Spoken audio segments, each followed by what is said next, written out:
Si algo hemos aprendido en estos 2 años es que todo es susceptible de empeorar. Galicia, la economía gallega y la economía española se asoman a un 2023 pues que sigue plagado de incertidumbres, incluso que pueden llegar a un periodo recesivo, es decir, a entrar en crecimiento negativo del PIB. Lo hacen desde cierta comodidad en cuanto a la generación de empleo y también en cuanto a crecimiento positivo del PIB, que ha ido a menos durante este año. También, en cierta medida, la inflación. Todo esto viene generado por un sustrato, en cierta medida, exógeno, es decir, primero la pandemia, la sacudida de la pandemia, la guerra de Ucrania, el colapso en las cadenas de suministro y las cadenas logísticas, el proceso inflacionario. ¿Por qué sucede todo esto? Bueno, pues en Economía Digital Galicia, en los observatorios de Economía Digital, intentamos descifrar, en cierta medida, todas estas claves y barruntar lo que puede ser y lo que nos puede deparar el 2023. Para ello contamos con 2 intérpretes de esa partitura que es la economía gallega, que lo hacen además desde 2 atalayas bien grandes y bien visibles, como son el Consejo Económico y Social y la Confederación de Empresarios de Galicia. Tenemos con nosotros hoy, en los observatorios de Economía Digital, a Juan Manuel Vieites, presidente de la Confederación de Empresarios de Galicia desde casi hace 2 años ya.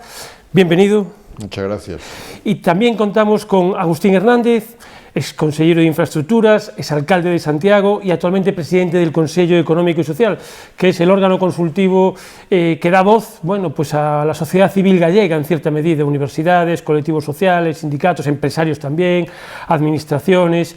Bienvenido. Muchas gracias, buenos días. Yo, para empezar, sobre el escenario que tenemos actualmente, está en la volatilidad, que quizás sea difícil hacer previsiones, pero sí podemos hablar de sensaciones de lo que nos puede deparar el 2023, porque han sido muchos los mensajes de un periodo, bueno, pues de entrada en recesión breve, técnica, pero en cualquier caso de decrecimiento del PIB. Pues efectivamente, yo creo que el PIB gallego este año 2022 pues se va a situar alrededor del 3,6, se va a reducir casi a la mitad, al 1,7 en el año 2023, según las previsiones del Instituto Gallego de Estadística. Y ya no solamente el Instituto Gallego, sino también la AIREF, etcétera, nos está marcando una serie de datos en los cuales Galicia, bueno, pues va a estar en un crecimiento del PIB alrededor de, en términos de volumen, el 1,7 y superior a la prevista por la AIREF, que dice que será el 0,6, ¿no? Por lo tanto, si vamos a otros datos del Banco Bilbao Research, etcétera, vemos que el PIB de Galicia subirá en el 2023, pero alrededor del 1%, y eso significa que en España está entre un intervalo del 1,8 al 1 también, y para ese año 2023, ¿no? Por lo tanto, son datos en los cuales la inflación va a seguir alta. Ahora estamos alrededor del 7,8 a nivel de octubre, y bueno, pues son encima de la media nacional. Bueno, tenemos que hacernos ver las cosas, ¿no?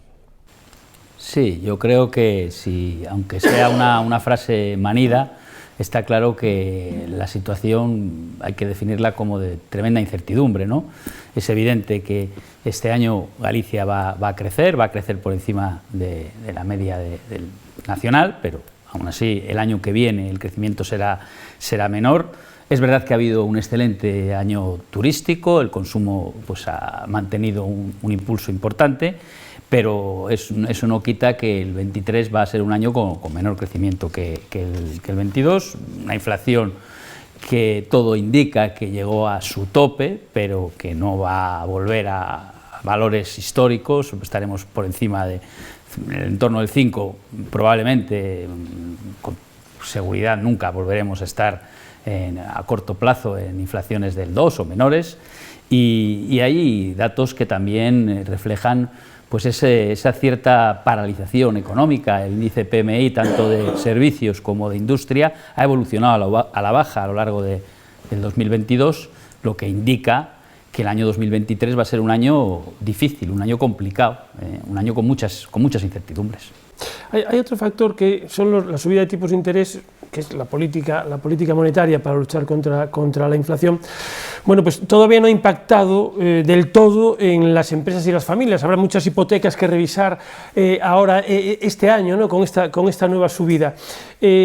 Con una inflación que parece que se contiene, pero la subyacente bueno, sigue estando ahí y sigue subiendo, ¿no? Es decir, esto quiere decir que parece que estamos en un cambio de ciclo inflacionario y también en cuanto a subida de tipos de interés, ¿no? Y un cambio de ciclo me refiero a que será un tiempo largo, ¿no? Y eso puede suponer una amenaza añadida, ¿no? para la estabilidad y sobre todo la recuperación que preveíamos antes de la invasión de Ucrania, antes de la irrupción de este proceso, de esta espiral inflacionaria, ¿no? Bueno, yo creo que efectivamente los precios de la energía, los precios de los alimentos, todo esto va a seguir con una inflación. Los alimentos, los 20 clásicos de la cesta de la compra, pues realmente han subido de una manera muy espectacular. Estamos hablando del 14,8 o más, ya con incrementos anteriores muy importantes, y eso el consumidor lo va a notar, y se está notando, porque las empresas han tenido que hacer sus reajustes, ¿no? Lo que no podía ser lógico es que las empresas asumieran ese gap entre lo que había subido la propia inflación y que realmente en las cadenas de distribución y otros aspectos comerciales, pues realmente se mantuviera moderado, ¿no? Entonces yo creo que eso va a seguir así. La inflación, desde luego, va a seguir alta.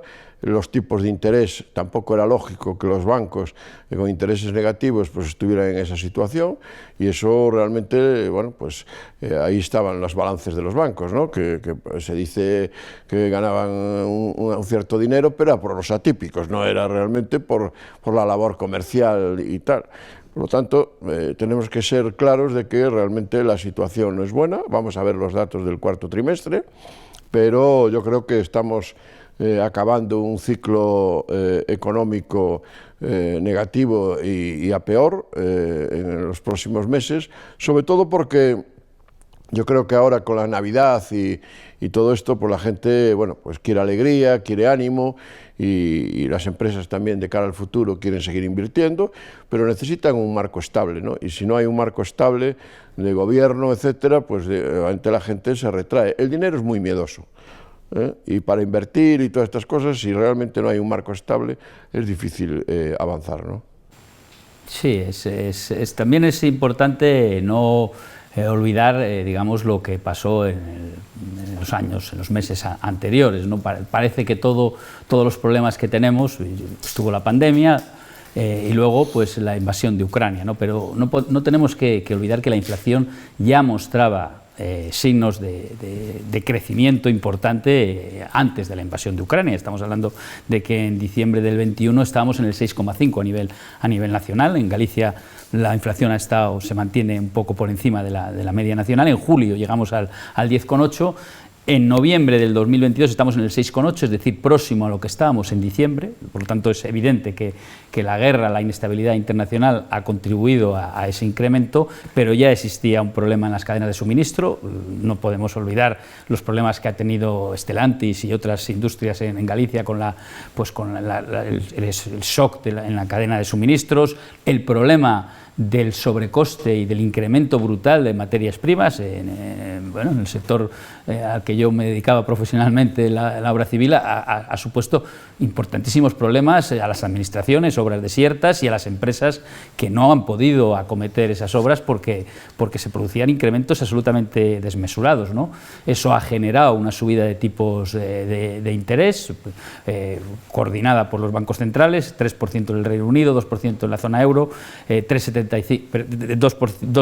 en la zona euro, y probablemente eso seguirá con una cierta, digamos, ralentización a lo largo de los próximos meses, lo que va a llevarnos a un escenario de una inflación más alta que las que tuvimos y a un escenario de tipos altos. Eso, lógicamente, genera problemas en la financiación de las empresas, de las administraciones, y obviamente no es por ser negativo, pero sí que va a traernos un año 23 complicado y lleno de dificultades.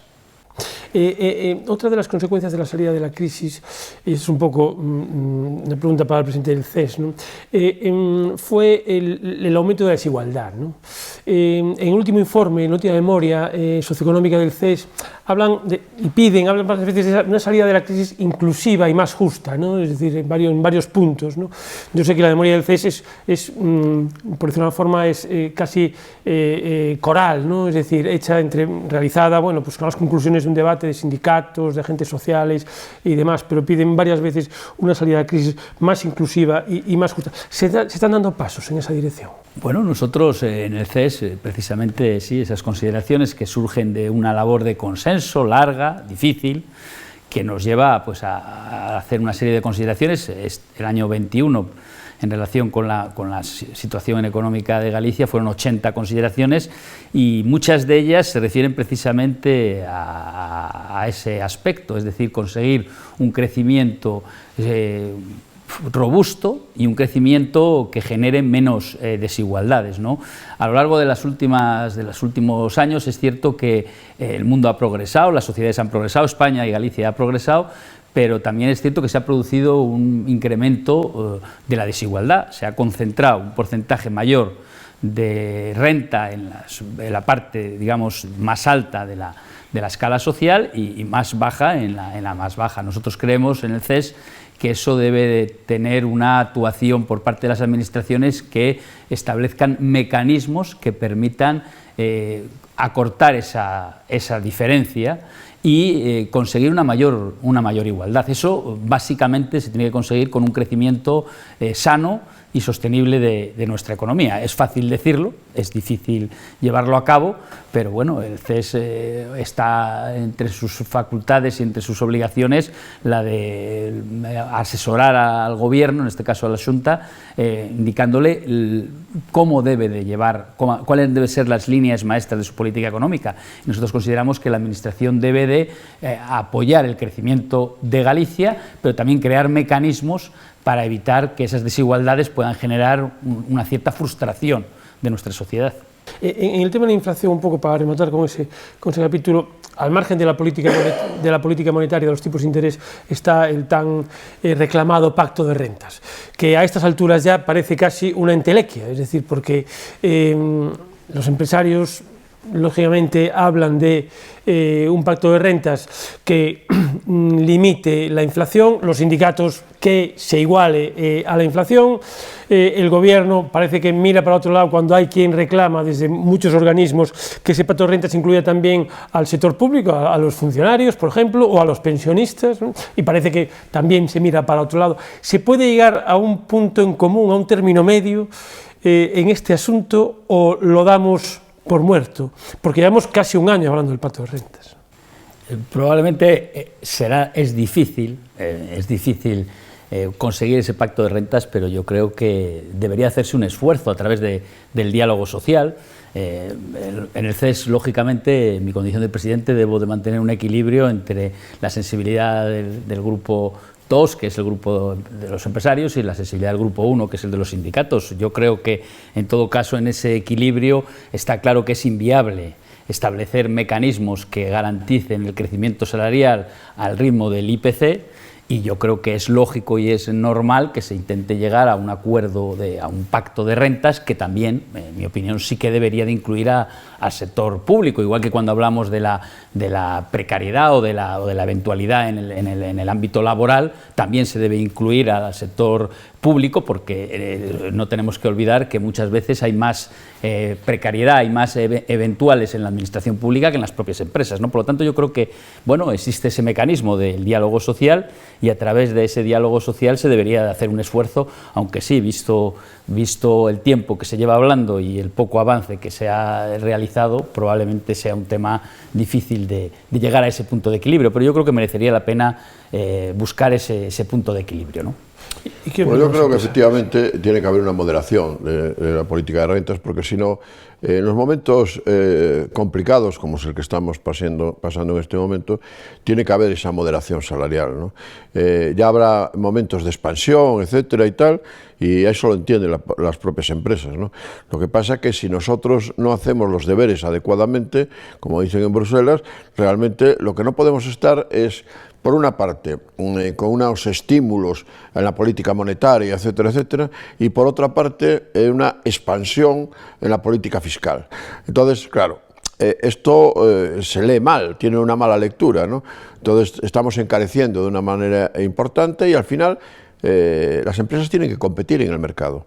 Y a competir en el mercado, si tu productividad ha bajado, si tu competitividad ha bajado, etcétera, por el tema de costes, ya no solo los salarios, sino la productividad que se está teniendo, etcétera, y el incremento del costes de materias primas, que, como bien se decía hace un momento, realmente hubo subsectores que lo han pasado muy mal y que no han podido afrontar, ya no digo el de la construcción solo, sino otros sectores productivos, ¿no? Entonces, yo creo que en ese sentido tenemos que hacérnoslo ver, ¿no?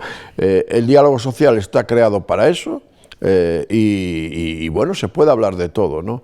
Hubo otras épocas donde realmente se llegaron a acuerdos de incrementos salariales con moderación, cuando el IPC incluso estaba también algo expansivo, ¿no?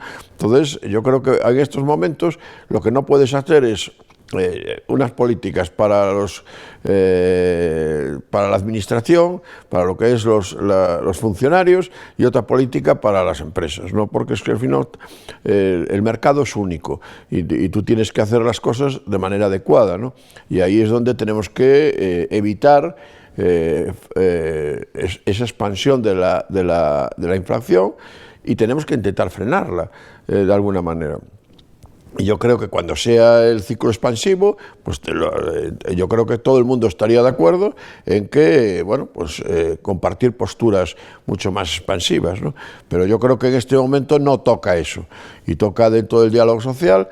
El gobierno, bueno, pues habla, pero pone pocas, yo creo que va en la dirección contraria de lo que realmente habría que hacer, y estamos viendo ahora con los precios de los alimentos y todo eso, que quiere poner unos topes, pero es que no puede ser. O sea, las materias primas, y que con la guerra de Ucrania y con la pandemia, etcétera, etcétera, pues ha elevado de una manera importante. Ya no digo ya solo en los alimentos, sino en los coches, a través de los chips, etcétera. Y sobre todo la ausencia de materias primas, y eso conlleva el que realmente las producciones sufren, y eso conlleva inmediatamente. Ayer mismo alguna de las empresas me decía, es que tenemos que desvincular a tantos trabajadores, ¿no? Bueno, y empresas grandes de Galicia. Entonces, bueno, yo creo que estamos en el momento de intentar llegar a ese diálogo social, que no es fácil. Yo estoy de acuerdo que no es nada fácil, porque al final, bueno, cada uno tiene su parroquia, ¿no? Y tiene que defender sus intereses, pero quiero decir que si no lo vemos de una manera equilibrada y cómo está la situación, y pensamos que aquí estamos en una situación muy boyante, esto no es así, ¿eh? En el lado de los empresarios, hablando del traslado de costes, ¿no?, a los precios, muchas veces el relato es, bueno, nosotros el aumento de costes lo trasladamos a los precios para seguir manteniendo márgenes, ¿no? Es decir, para seguir ganando dinero y manteniendo los beneficios, pero hay quien pide un esfuerzo también a los empresarios en ese sentido, ¿no? Hombre, yo ya te puedo decir que los empresarios han hecho un esfuerzo muy importante durante la pandemia, y porque los incrementos de costes se han situado entre un 27 y un 32%, y los incrementos al mercado han sido de entre un 12 y un 15% los máximos, y la mayoría en un 7%. Ese gap hasta lo otro se lo han comido las empresas. Por lo tanto, no se puede decir que los empresarios no hayan hecho sus deberes, ¿no?, en ese aspecto, para no trasladar al mercado todo de golpe. Pero eso no se puede mantener así de manera sine die. Tienes que llegar a los costes reales, porque todo ha ido a los márgenes de las propias empresas. Entonces ahora, yo no digo que vayamos a los márgenes que teníamos antes, pero tienes que tener, y sobre todo en el campo de la alimentación, donde nos estamos hablando de márgenes muy exiguos, Esto no es otro tipo de sectores donde hay márgenes mucho más amplios, pero la alimentación, que va en la cesta de la compra y va a la inflación de una manera importante, yo creo que no se ha repercutido por parte de las empresas todos los márgenes necesarios que se han producido en las empresas. Entonces, bueno, pues ese gap se lo ha comido las propias empresas. Entonces no se puede decir que han mantenido los márgenes, no sé qué, porque no es así. Bueno, es el mensaje de algunos empresarios, no precisamente en el sector de la alimentación, pero sí en otros sectores, ¿no? Es decir, bueno, nosotros tenemos que seguir ganando dinero. Sobre todo pasa con las empresas cotizadas en bolsa, es decir, tienen una cotización que se puede resentir, tienen que lanzar unos mensajes muy explícitos a los mercados, porque están los fondos de inversión. Esto es así, esto funciona así, y el tema es mantener y defender los márgenes a toda costa, ¿no? Y eso, claro, de la otra parte, bueno, pues, oye, aquí hay que arrimar todos el hombro. Es que parece que están sindicatos, están en mundos distintos. El 90% de las empresas son pymes, sí, claro, por lo tanto no son las cotizadas. Entonces, claro, si estamos hablando del IBEX, es otra cosa, y ahí entran ya empresas pero también muy endeudadas, ojo. Por lo tanto, y que le están metiendo ahora unos cánones importantes por parte del gobierno, que también eso, en la libertad de mercado, bueno, hay que ver estas cosas de la competencia, ¿no? Porque al final igual estamos perjudicando lo que es el mercado. Pasando un poco ahora a las oportunidades que se pueden generar para Galicia en el próximo año, en el 2023, bueno, pues sin duda están los fondos Next Generation. Y también aquí parece que hay discursos completamente contrapuestos. Si escuchamos a Nadia Calviño, por ejemplo, cuando viene por aquí y dice el grado de ejecución, y analizamos también, bueno, pues cómo se ve por parte empresarial, por parte de la sociedad y de las administraciones también, cómo está la ejecución de los fondos. ¿Se están haciendo bien los deberes? ¿Van a ser un generador de frustración al final los fondos Next Generation? Porque no pinta muy bien la cosa, ¿no? Yo creo que es evidente que no pinta bien si atendemos a las noticias, a las informaciones y a la realidad. En primer lugar, hay que hacer una reflexión al respecto de que los fondos Next Generation se concibieron y están pensados para generar una oportunidad de cambiar el tejido productivo en España y de adaptarlo al futuro. Y por lo tanto deben de incidir en los sectores que nos permitan conseguir ese cambio que ya se estaba produciendo, de una economía lineal a una economía circular, de una economía analógica a una economía digital, y deben de ajustarse a la realidad del tejido empresarial español, que es un tejido empresarial, como bien ha dicho el presidente de la CEG, de empresas mayoritariamente pequeñas y medianas. Por lo tanto, esos fondos deben de llegar al tejido económico y deberían de concitar un consenso amplio, porque yo creo que estos principios que acabo de enumerar, todo el mundo está de acuerdo con ellos. Vemos que no existe ese consenso, vemos que existe una cierta preocupación, vemos, y creo que eso también está constatado, que existe un retraso y un problema burocrático en la tramitación, y existe una clara confrontación política al respecto de ese tema. Todo eso puede llevar a que los fondos Next Generation acaben siendo un gran fracaso. En España, por desgracia, tenemos ejemplos de actuaciones, de proyectos, de planteamientos económicos, como fue el famoso Plan E, que se concibieron pensando en que iban a producir un incremento de la actividad económica y a evitar una recesión más grande, y fueron pues un claro ejemplo de malgasto, ¿no? No debería de pasar esto con los fondos Next Generation, pero yo creo que sí que hay una falta de generosidad, creo, en el abordaje de cómo conseguir que esos fondos lleguen al tejido económico. Vemos que hay retrasos, vemos que hay proyectos, se han presentado proyectos. Yo creo que el sector empresarial ha hecho un gran esfuerzo para presentar líneas de actuación en Galicia que permitirían conseguir esos objetivos que acabo de decir, pero yo veo con preocupación ese ruido político que nada contribuye a que acaben en buen puerto. Sobre todo teniendo en cuenta que además estamos hablando de plazos muy cortos en administraciones que cada vez son más lentas en la tramitación y con problemas de todo tipo en la gestión ambiental y de la propia otorgamiento de las subvenciones, ¿no? Hombre, yo creo que necesitamos inversión productiva. Yo creo que esto, los fondos, Bruselas hizo sus deberes correctamente, ¿no? Porque realmente fue rápida en la generación de esos fondos y realmente España en un primer momento, con el plan de recuperación y resiliencia, pues, bueno, pues también hizo los suyos, ¿no? Pero bueno, una vez llegado a ese ítem, realmente tenemos que desarrollar los planes correspondientes en cada uno de los subsectores determinados que habíamos puesto dentro de los ítems. Y ahí es donde nos hemos perdido en el tiempo. Y ya no lo digo yo, lo está diciendo Bruselas, el tiempo se va consumiendo, yo no sé si de manera... bueno, pues en cierta medida torticera, pues realmente pues está retrasando porque va a haber elecciones varias en el 2023 o por lo menos convocatorias de las mismas, no sé, pero yo creo que nos está llegando, quitando el kit digital que ha sido un chocolate del oro para todo el mundo, y ahí sí que lo han esparcido, pero realmente a los grandes proyectos que cambien el tejido productivo, ya no solo en Galicia, sino a nivel de España, realmente el primero fue el coche eléctrico, etcétera, y estamos viendo los problemas que hay en relación con esa situación, ¿no? Y ese cambio de tejido productivo, de toda esta serie de cosas.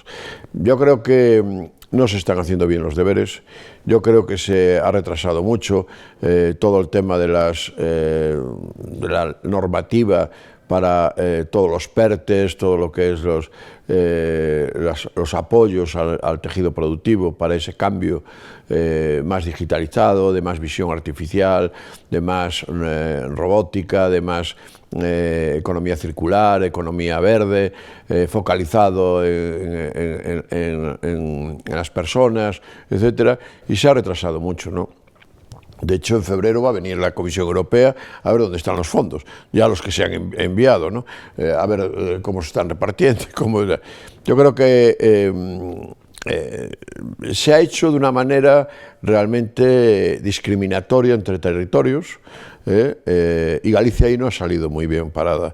De momento tenemos grandes proyectos, yo soy conocedor y porque la propia Xunta de Galicia se nos ha puesto dentro del diálogo social todos estos proyectos que hay, pero realmente no se están llevando de momento adelante, ni en Madrid aún han bueno, tomado decisión alguna sobre llevarlos adelante, ¿no? Tenemos más de 19 proyectos dentro de los de todo el bloque que inicialmente habíamos presentado, porque ahí Galicia sí que hizo sus deberes adecuadamente en su momento procesal oportuno, como dicen los jurídicos, pero es que no está llegando al tejido productivo, ¿no?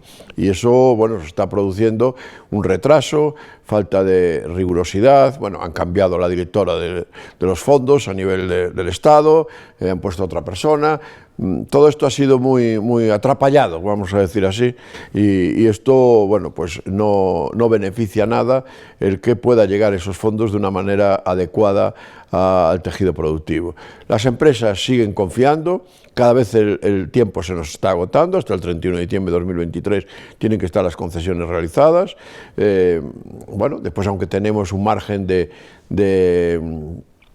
justificación hasta el 2026, mediados de 2026, pero hay que conceder y cuando tengas que hacer pues infraestructuras, pues realmente necesitas hacer los deberes correctamente, ¿no? Y eso, las administraciones con la burocracia, etcétera, tarda muchísimo. Entonces, todo el mundo está empezando a estar bastante escéptico de estos fondos. Vamos a ver si en un mes o 2 meses esto va a fluir de una manera rápida, que tampoco lo veo, porque si hubiera cogestión con las comunidades autónomas, hubiera sido más fácil, porque las comunidades autónomas tienen sus estructuras ya del Fondo Social Europeo, del FEDER, del Fondo Social Marítimo Pesquero, etcétera, y conoce muy bien cómo desarrollar esos fondos y cómo distribuirlos y gestionar esos fondos.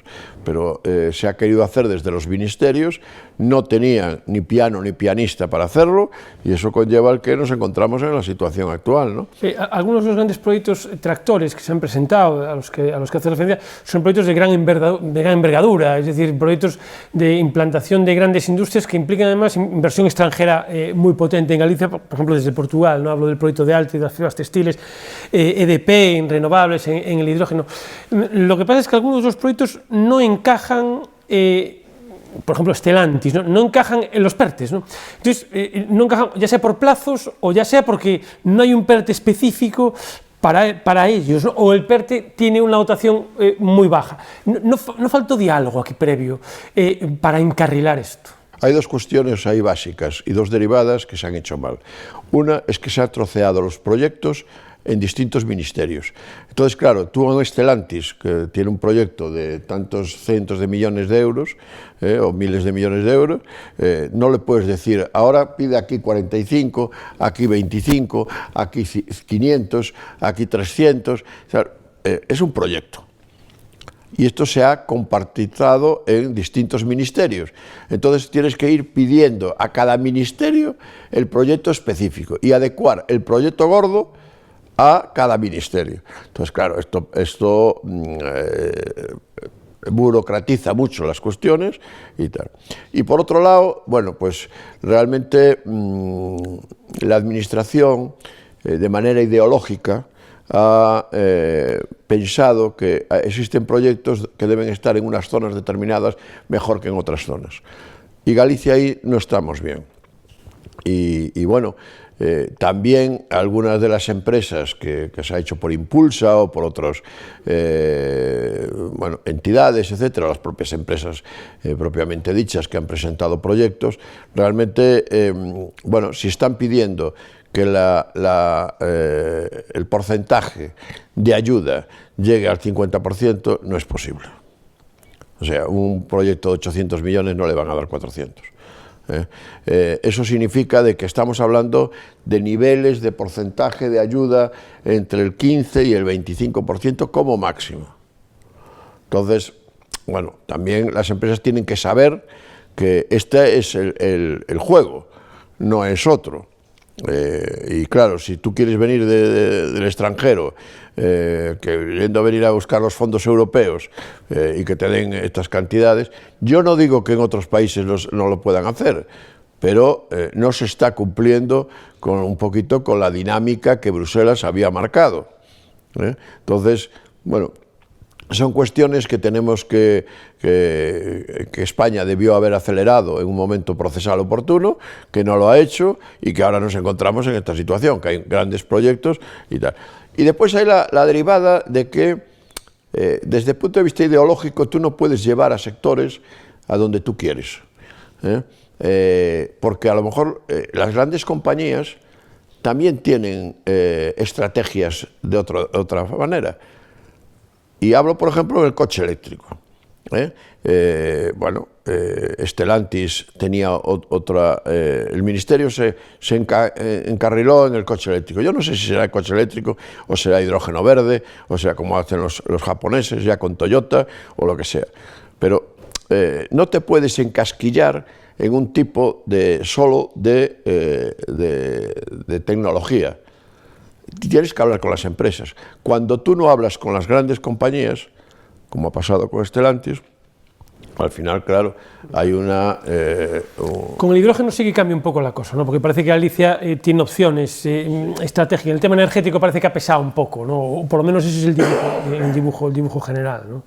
Galicia tiene un potencial de energía eólica muy importante, y hidráulica también, y obviamente a partir de ahí el hidrógeno verde es una posibilidad clara. Tenemos también instalaciones portuarias potentes que están a disposición del tejido empresarial, y por lo tanto yo creo que ahí sí que existe una clara posibilidad. Pero incidiendo en el tema del diálogo, yo creo que está claro, es decir, si hay una empresa, si hay una instalación rentable de un grupo empresarial, como es el caso de la fábrica de Stellantis de Vigo, y quiere hacer un cambio tecnológico para introducir pues el coche del futuro en esa fábrica, que es una fábrica que es muy competitiva dentro del grupo, si no encaja estas ayudas europeas en ese proyecto, está claro que el fallo no está en la empresa, que ha hecho sus deberes, que ha presentado el proyecto y que tiene voluntad de hacerlo. El fallo estará en una falta de diálogo previo,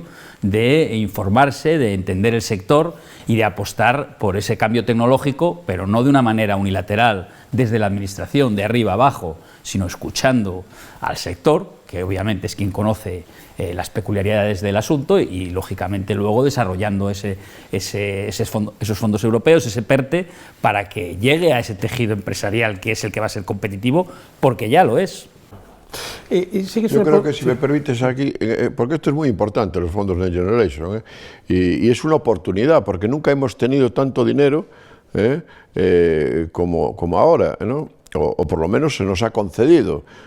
Pero claro, si tú no permites a las comunidades autónomas que participen en la gestión de los programas y los proyectos vinculados a ese plan de recuperación y resiliencia, si tú además no aceleras todo lo que es los proyectos que permitan mejorar nuestras capacidades productivas, etcétera, etcétera, hablando con las empresas, y si tú además la información no la haces transparente, porque es lo que ha pasado en estos últimos meses, años, entonces, bueno, no has agilizado el lanzamiento de lo que es las nuevas convocatorias, ¿no?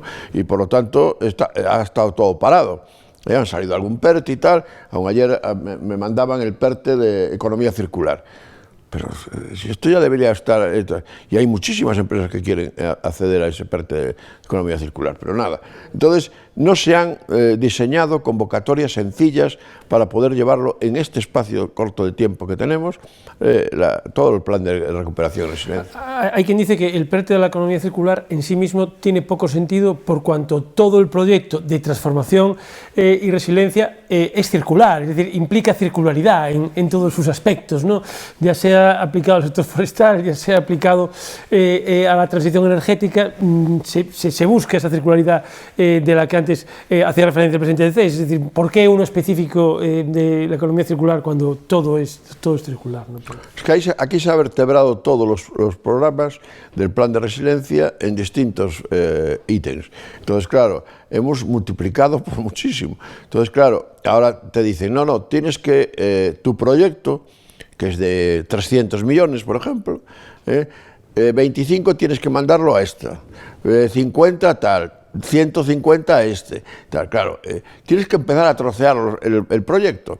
Esto es inacabable, ¿no? Por lo tanto, si no ampliamos el abanico de agentes licitadores y promocionar la compra pública innovadora, yo creo que estamos aquí haciendo un pan con tortas, y ya veremos cómo acaba todo esto, pero realmente, bueno, pues esa descarbonización, esa digitalización, todas estas cuestiones que tenemos que llevar adelante de cara al futuro, pues realmente se está convirtiendo en casi un plan E. Y si no, al tiempo, porque los ayuntamientos van a querer también participar de una manera muy activa en esos fondos, y vamos a ver cómo se permite que toda esta gestión se haga adecuadamente, ¿no? Hay una desafectación por parte del mundo empresarial a todo lo que es estas ayudas, ¿no?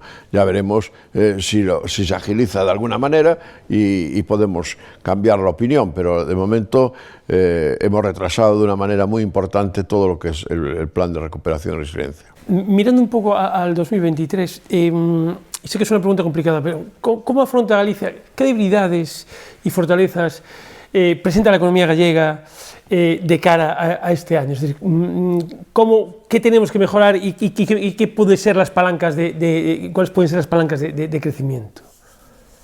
Bien, bueno, por empezar por la sé parte... Sé que es larga, por empezar por una tesis, por pero... la parte negativa, Claro, que siempre probablemente sea que luego periodísticamente tenga más recorrido, ¿no? Porque se resaltan también hay muchas cosas positivas, pero sí que es cierto que Galicia tiene algunas debilidades que obviamente las tiene ahora, y en el 23 sería interesante conseguir revertirlas, pero en todo caso están ahí y castigan a nuestro tejido económico. Una clara es la baja tasa de actividad.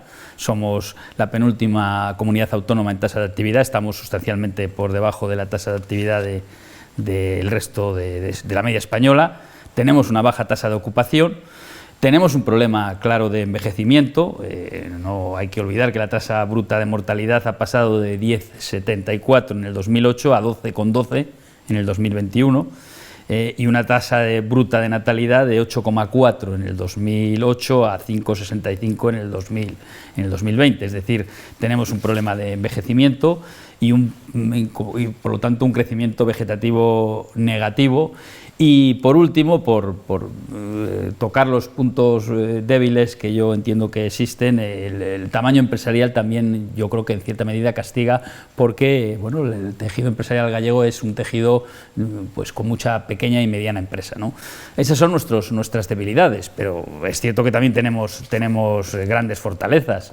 El tamaño de las empresas nos castiga, pero la iniciativa, la salud, el emprendimiento que tiene el tejido empresarial gallego es muy importante. Hay grandes iniciativas, hay una constante búsqueda de mercados, hay un gran potencial del sector primario, del sector forestal, hay una gran disponibilidad y un potencial muy grande del sector ligado a la industria del mar, a la industria pesquera, todo lo relacionado con la cadena mar, industria y alimentaria, y por lo tanto también hay un gran potencial energético, lo hablamos antes en relación con el eólico, con la energía hidráulica. En nuestro territorio tiene un gran potencial, se vio en la pandemia, para pues, desarrollos de economía de proximidad, de economía ligada a productos saludables, etcétera, etcétera, y por lo tanto existen grandes oportunidades en la economía gallega que, bueno, lógicamente la Administración debe de intentar potenciar y generar posibilidades de crecimiento alrededor de esas potencialidades, ¿no? Hombre, yo creo que efectivamente Galicia tiene unos sectores estratégicos muy importantes, ¿no? Y esos hay que seguir dinamizando, sin dejar de lado a otros sectores más novedosos, como la aeronáutica, etcétera y tal, que tenemos que seguir trabajando en ellos, ¿no? Hay dos claves fundamentales. Una es la reindustrialización de nuestro tejido, de nuestra comunidad autónoma, que es fundamental, y ahí tenemos que llegar al 20%. Esto ya nos lo dijeron en el 2020 la Unión Europea en distintos enfoques que nos han hecho y documentos, ¿no? No hemos llegado, seguimos en el 13-14% y ahí nos queda un gap importante por desarrollar.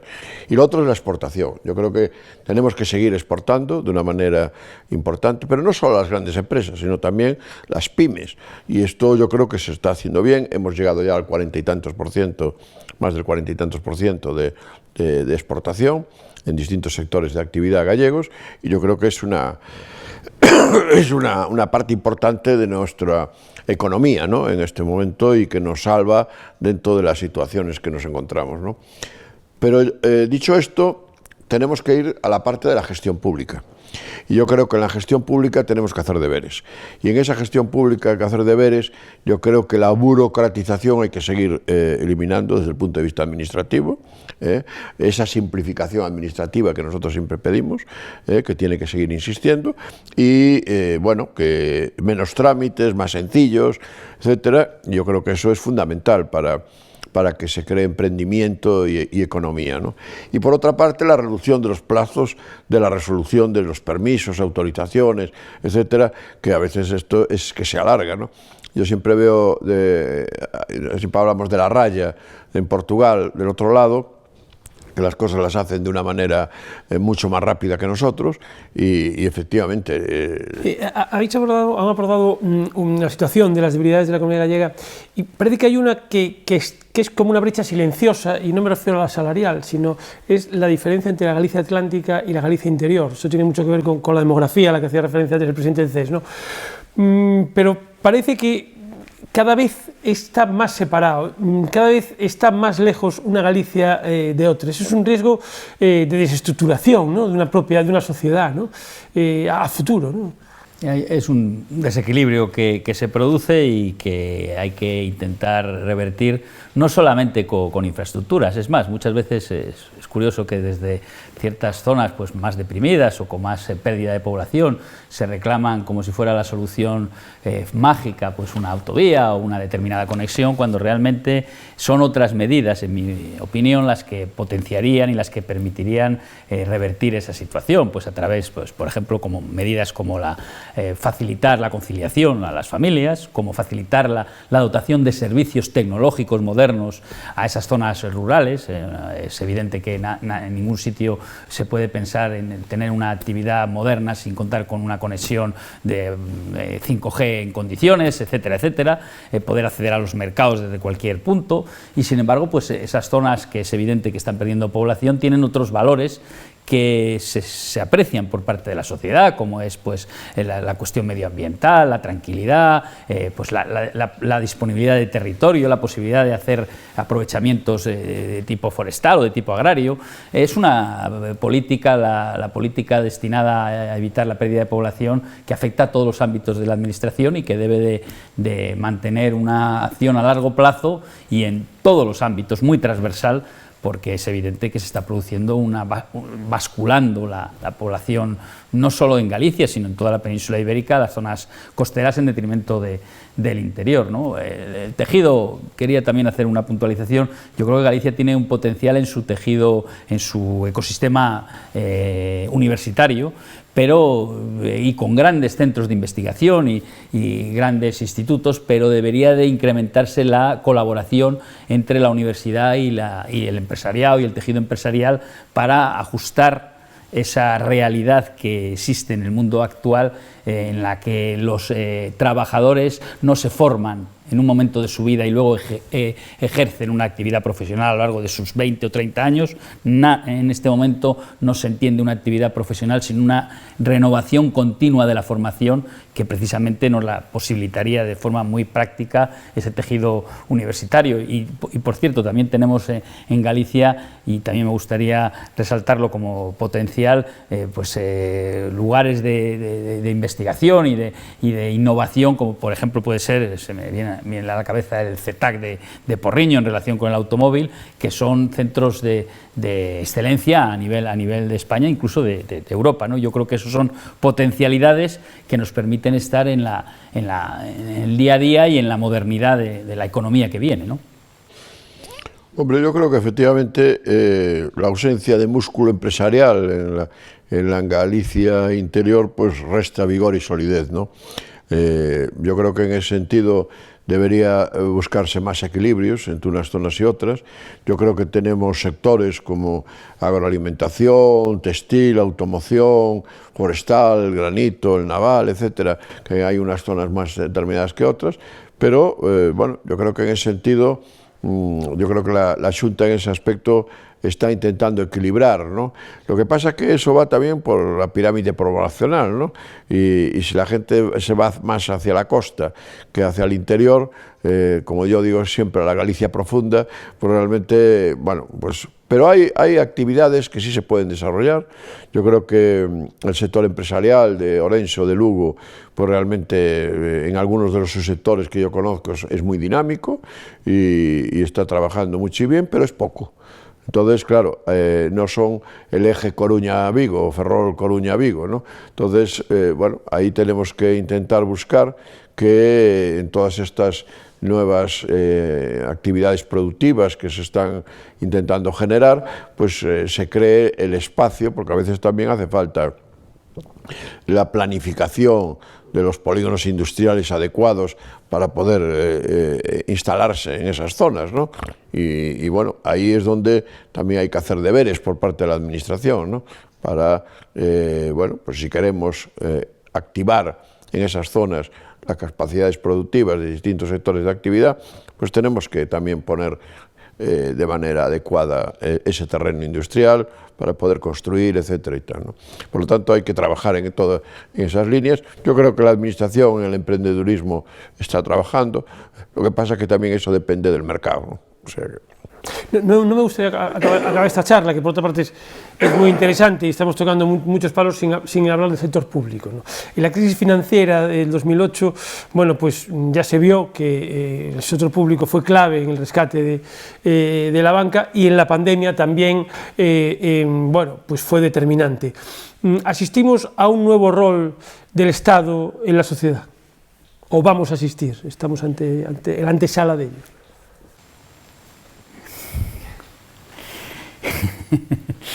Hombre, el sector público es cierto que tuvo dos actuaciones esencialmente diferentes en la gran crisis del 2008, que también fue diferente en sus orígenes y además en el resultado, obviamente, que la crisis de la COVID. Tuvo una actuación, como bien se decía, de rescate del sector financiero, que por otro lado era necesario e imprescindible, pues por todos los desequilibrios que se habían generado. Llegamos a la crisis de la pandemia con un sector financiero saneado, fuerte, que no generó los problemas que se habían generado en el 2008. La crisis de la COVID fue totalmente diferente a la del 2008, fue una paralización de la economía global, y allí hubo una actuación clara por parte, sobre todo a nivel de la Unión Europea, de apostar por garantizar pues que los sectores económicos sobrevivieran a esa paralización. Eso se ha conseguido y a partir de ahí yo creo que el sector público debe de volver a tener el protagonismo que debe de tener en una economía, que pasa por ayudar y por crear el marco necesario para que la actividad económica se desenvuelva con normalidad. Sería un error pensar que el sector público resuelve todos los problemas que puede tener una sociedad, y por lo tanto yo creo que habría que buscar ese punto de equilibrio. El sector público es imprescindible, es necesario, pero un exceso de presencia del sector público puede generar ineficiencias que igual a corto plazo no generan ningún problema, pero a medio y largo plazo pues nos abocan a otro periodo de crisis, ¿no? Por lo tanto, yo creo que regulación sí, control sí, pero también hay que hacer una reflexión importante al respecto de lo que comentaba el presidente de la Confederación de Empresarios: la eficacia, la eficiencia, la rapidez, y limitar la actuación pública a aquellos puntos, a aquellos sectores, a aquellos ámbitos de la sociedad donde, pues por una cuestión lógica, el mercado no llega o no produce los efectos que se quieren para conseguir un crecimiento fuerte y un crecimiento enérgico de la economía y continuado a lo largo del tiempo. ¿Y qué opinan los empresarios? Yo creo que son crisis incomparables, ¿no? Porque aunque existan algunos síntomas, evidentemente, pues que puedan coincidir, realmente en el 2008-2010 probablemente fue una crisis básicamente de insuficiencia, de demanda y una crisis de confianza, ¿no? Y yo creo que ahí, bueno, pues el sector tanto del ladrillo como el sector que se llamaba de ladrillo, como de la banca, etcétera, pues tuvieron una influencia importantísima. El PIB bajó de una manera importante, pero la inflación en esas épocas, debido a la inactividad económica, pues también cae. Fueron básicamente concurrentes los episodios de deflación, ¿no? Pero yo creo que hay una crisis energética que en este momento tenemos, que es diferente totalmente a aquella del 2008, con los costes energéticos, con la escasez de materias primas, con la producción, en definitiva, que son muy caras, que se han encarecido de una manera muy importante. Yo creo que han subido, por tanto, una crisis de oferta agregada que se ha venido acumulando, y eso lo que significa es que, bueno, pues realmente son crisis diferentes y que los cambios de patronos de consumo se están produciendo de una manera importante, ¿no? Yo creo que la pandemia nos hizo ver una serie de cuestiones que ahora se van de una manera rápida desarrollando cambiando de una manera excesivamente rápida, diría yo, para lo que estamos acostumbrados, y que, bueno, pues la inflación ha repercutido en ese consumo también, y que además, si vemos un poquito hacia atrás, de la crisis del 29, la crisis del 2008, etcétera, etcétera, pues eran crisis sistemáticas que rebasaban un país, ¿no? Y que, además de rebasar a un país, sufre el propio sistema mundial a nivel general, ¿no? Esto, la fuerte caída de las bolsas, etcétera, pues ha llevado a que realmente se disparara la inflación, que parece remitir en el escenario, etcétera, etcétera. No, yo creo que en el momento actual, yo creo que lo que tenemos que hacer es que buscar que la Unión Europea, el Banco Central Europeo, el Fondo Monetario Internacional intenten actuar de una manera relevante, buscando una actitud de las instituciones mucho más proactiva para intentar, porque no tiene nada que ver la inflación que se está produciendo en Estados Unidos con la que tenemos en Europa. Son dos inflaciones diferentes y, por lo tanto, bueno, tenemos que acomodar la receta en función de cada una de las zonas del mundo, ¿no? Y yo creo que el foco está en limitar el gasto público, ¿no? Bueno, pues si les parece, yo les convoco al próximo año, al 2023, y quizás en el último tramo del año, para poder hacer balance, y un balance como hemos hecho hoy, de las previsiones y de las proyecciones que tiene tanto el CES como la Confederación de Empresarios, y bueno, y ojalá esto haya ido mejor, o no tan mal como algunos apuntan. Yo quiero agradecer muchísimo su presencia hoy aquí, y lo dicho, convocarlos el año que viene y poder hacer ese balance. Muy bien, Muchas gracias.